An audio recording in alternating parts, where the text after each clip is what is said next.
Welcome to this explainer. Today we're diving into something truly mind-bending, a fascinating decryption process that actually reveals a hidden mathematical structure inside the very building blocks of life. We're going to be looking at the foundational architecture of our genetic code, but through a completely different, purely numerical lens. So we all know DNA, right? It's the ultimate biological blueprint. That classic double helix, carrying the instructions to build, well, every living thing. But what if there's a second code hiding in plain sight? A purely mathematical grammar dictating how all of this is organized? What if those 64 codons we learned about in biology class aren't just chemical accidents, but part of a perfectly structured, autonomous arithmetic system? You know, Galileo once famously said that mathematics is the language in which nature has written the book of life. And honestly, that timeless insight perfectly sets the stage for the groundbreaking work of Victoria Kaiser-Cooney. Her research does exactly this. It treats DNA not just as a soup of chemicals, but as a self-organized, highly logical system. She's essentially proposing that a strict mathematical language governs our biology from the ground up. Here is our roadmap for the explainer today. We'll start with the hidden mathematical language, then move to the theoretical codonic unit and explore the three universal numerical invariants. From there, we'll look at reorganizing the genetic code, test the subatomic limit, and finally, see how this leads to engineering new proteins. All right, let's jump straight into Section 1, the hidden mathematical language. The premise that changes everything here is treating DNA as an autonomous arithmetic structure. To do this, we have to strip things down and focus strictly on the varying atomic composition of four key elements: carbon, hydrogen, nitrogen, and oxygen. Now you might be wondering, what about phosphorus? Well, it's deliberately excluded. Why? Because phosphorus forms the identical repeating backbone for every single nucleotide. It literally doesn't change, so it offers zero informational difference between the bases. Mathematics here is just acting as a magnifying glass to amplify the atomic patterns that are already there. Moving right along to Section 2, the theoretical codonic unit. To crack this grammar, we need a cipher. So we start simply, right, at the atomic level. We calculate a base logical value, which we call V, by multiplying the number of protons, neutrons, and electrons of those key DNA elements we just mentioned. It's a completely deterministic, straightforward calculation that gives us a sort of logical mass for each piece of the genetic code puzzle. Once we've got that logical mass, it goes through a single, elegant transformation. We take that value V, cube it, and then divide it by 4. And this step is absolutely crucial. Dividing by 4 perfectly normalizes the math to reflect the quaternary or four-part nature of biology itself. Think about it.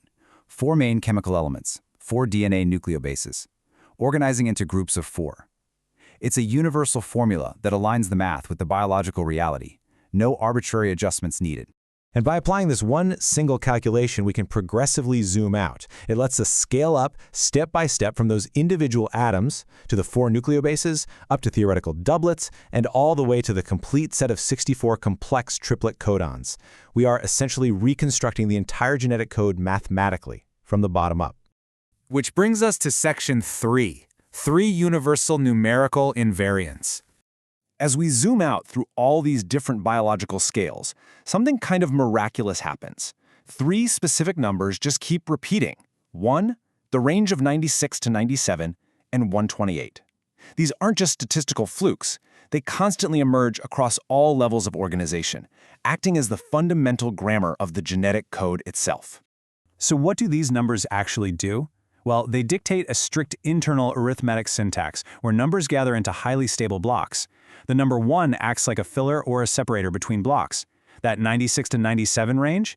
It forms a core symmetrical axis that sequences actually condense and expand around. And 128 acts as this fixed threshold, a total frame of reference.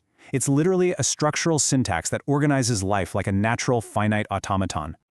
Let's see what happens when we apply this in Section 4, reorganizing the genetic code. So what happens if we take that famous standard map of the 64 codons and rewrite it using this numerical grammar? We get the Kaiser-Cooney classification table. If you look at the column headers in this reorganized matrix, the codons aren't just grouped by the amino acids they produce anymore. They're grouped by their deterministic numerical values. You can visually track the recurrent transitions between the bases perfectly governed by those invariants of 96, 97, 1, and 118. And this is where it gets truly structural. This matrix is not just a simple list, it is a full-on geometric architecture. The red and green highlights show us highly reproducible diagonal block symmetries. This proves the genetic code isn't just some random chemical soup that evolved by chance. It has an inherent, rigid mathematical framework dictating exactly how it's laid out. Now, to make sure this isn't just a subjective numbers game, we have to look at Section 5, the subatomic limit. You've got to ask, right? How far down the rabbit hole does this mathematical logic go? When researchers pushed this exact framework past the atom, down into the subatomic scale of quarks, the logic completely vanished. Those invariants disappeared. Below the atom, biological combinatorics stop working, and the standard model of particle physics takes over. This is huge because it confirms that these numerical constants are intrinsically tied to the exact moment matter structures itself into the chemistry of life. It is specifically a biological math. Which leads us to the real-world impact in Section 6, engineering new proteins. This theoretical discovery isn't just sitting in a textbook. It's actively revolutionizing synthetic biology as we speak. By using these exact numerical groups to design brand new, never-before-seen protein sequences, researchers have achieved some stunning validations. When they've fed these mathematically constrained sequences into AI, specifically AlphaFold, the AI confirmed that these proteins form highly confident, viable 3D structures, with confidence scores consistently exceeding 0.90. The math practically guarantees that the structure will be viable. It's a total game changer. All of this leaves us with one incredibly profound realization to wrap up on.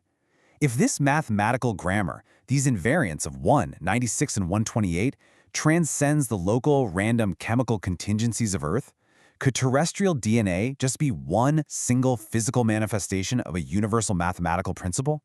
It completely flips how we might search for the code of life out in the stars. Maybe we shouldn't just be looking for the chemistry we recognize, but rather searching for the universal arithmetic that organizes it all. Thanks so much for joining me on this explainer today. Keep questioning and keep looking for those hidden patterns.